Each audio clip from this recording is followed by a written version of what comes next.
If your ultrasonic welding machine doesn't work, don't worry. Next is the next stage of machine repair and mold adjustment.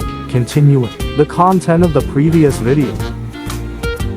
Note 4. After releasing the handle, shake the rocker to control the body to descend.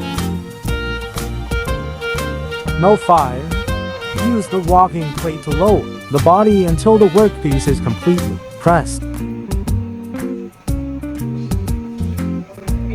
Note 6.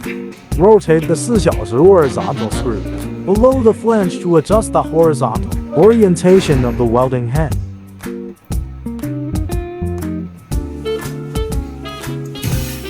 Note 7. The welding head rises, and the workpiece to be welded is put into the bottom mold.